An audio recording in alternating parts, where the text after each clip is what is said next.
দুর্নীতির কারণে 2016 এসএসসি নিয়োগ প্যানেল সম্পূর্ণ বাতিল হয়েছে। চাকরিহারা হয়েছেন প্রায় 26,000 শিক্ষক ও শিক্ষাকর্মী।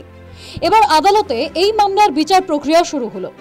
আগে এই মামলায় অভিযুক্ত করে চার্জশিট দেওয়া হয়েছে প্রাক্তন শিক্ষামন্ত্রী পার্থ চট্টোপাধ্যায়, এসএসসির প্রাক্তন চেয়ারম্যান সুবীরেশ ভট্টাচার্য, শান্তিপ্রসাদ সিনহা সহ বেশ কয়েকজন শিক্ষাকর্তার বিরুদ্ধে। প্রয়োজনীয় অনুমতি আগেই মিলেছিল। শুক্রবার থেকে শুরু হলো এসএসসির নবম, দশম, একাদশ, দ্বাদশ ও গ্রুপ সি মামলা। মামলায় প্রথম সাক্ষ্য দিলেন এসএসসির আরেক প্রাক্তন চেয়ারম্যান চিত্তরঞ্জন মণ্ডল। 2011 সাল থেকে 2013 পর্যন্ত এসএসসির চেয়ারম্যান ছিলেন চিত্তরঞ্জন মণ্ডল। মুখ্যমন্ত্রী হিসেবে দায়িত্ব নেওয়ার পর মমতা বন্দ্যোপাধ্যায় তাকে চেয়ারম্যানের দায়িত্ব নেওয়ার কথা বলেন। আদালতে জানান চিত্তরঞ্জন মণ্ডল মেয়াদ শেষের আগেই তিনি পদত্যাগ করেন।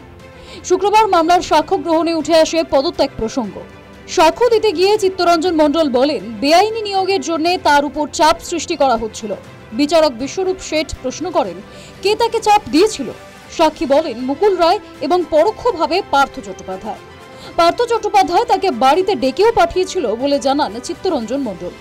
উল্লেখ্য, সেই সময় মুকুল রায় অলিখিতভাবে তৃণমূল কংগ্রেসের 2 নম্বর ছিলেন এবং পার্থ চট্টোপাধ্যায় শিক্ষামন্ত্রী ছিলেন।